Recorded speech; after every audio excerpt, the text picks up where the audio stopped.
नमस्ते.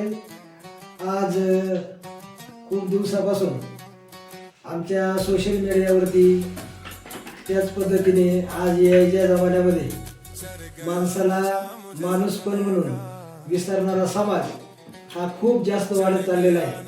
परंतु आमच्या तालुक्यातील विलासदादा घोडे हे आमचे कायमच सोशल मीडियावरती असतील, त्याच पद्धतीने आमच्या तालुक्याच्या सर्व आदिवासी समाजांना असेल, सामाजिक कार्यकर्ते असतील किंवा अनेक वेगवेगळ्या सुखदुःखाच्या भेटीच्या नात्याने सोशल मीडियाच्या माध्यमातून आज माणसाचा जिव्हाळा कमी होत चाललेला आहे. पण हा असा एकमेव माणूस आमच्या तालुक्यामध्ये आम्हाला आज मिळाला आहे की आज पुण्यामधून जवळजवळ महिना झाला ते आमच्या घरी येण्याची वाट बघत होते की सर तुमच्या घरी यायचे, आम्हाला भेटायचे, तुमच्या सुखदुःखात आम्हाला सहभागी व्हायचे.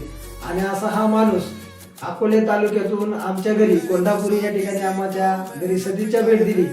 खरं तर आपली भारतीय संस्कृती आहे आणि आपली आदिवासी संस्कृती आहे की अतिथी देवो भव या उक्तीप्रमाणे तुम्ही आमच्या घरी आले, आमचा या ठिकाणी यथोचित सन्मान केला, आमच्या केलेल्या कार्याचा गौरव केला. आणि हीच खरं तर आमच्या आनंदाची गोष्ट आहे की असा एक सर्वसामान्य माणूस आमच्या घरी येतोय.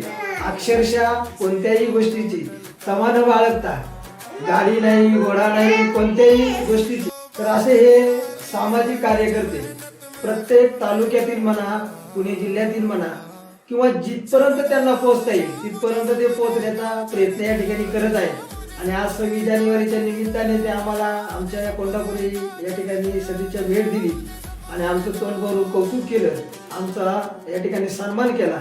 ही एक आनंदाची गोष्ट आहे की आपल्याच गावातील, आपल्याच तालुक्यातील एक सर्वसामान्य माणूस आपल्या पुण्यासारख्या शहरामध्ये या धावपळीच्या जगामध्ये यायच्या जमान्यामध्ये आमच्यापर्यंत पोहोचला, आमच्या कामाची दखल घेतली.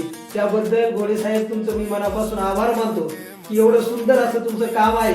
तुम्ही प्रत्येक माणसाच्या मनामध्ये तुम्ही बसलेले आहेत आणि म्हणून ही जी काही संस्कृती आहे ही तुम्ही जोपासण्याचा या ठिकाणी प्रयत्न केलेला आहे. प्रत्येक माणसाच्या मनामध्ये तुम्ही राज्य केलेलं आहे आणि म्हणून असा हा आपल्या अकोले तालुक्यातील एक एकमेव माणूस आम्हाला या ठिकाणी जाणवला की तुमचं ऑनलाईन वरती, फेसबुक वरती, इंस्टावरती तुमची प्रतिक्रिया तर तुम्ही नोंदवतच असतात, पण आज प्रत्यक्ष तुम्ही आमच्यापर्यंत येऊन पोहोचले याचा खरा आम्हाला आनंद होतोय. कारण लांबून शुभेच्छा देणाऱ्या, गोड बोलणारे भरपूर असतात, पण तुम्ही प्रत्येक माणसाच्या काळजामध्ये हात घालून प्रत्येकाच्या जवळ जाऊन आपल्या ज्या काही सदिच्छा पोहोचवतात याचा खरं तर आम्हाला आमच्या तालुक्याच्या वतीने, आपल्या आदिवासी समाजाच्या वतीने तुमचं भरपूर कौतुकच आहे.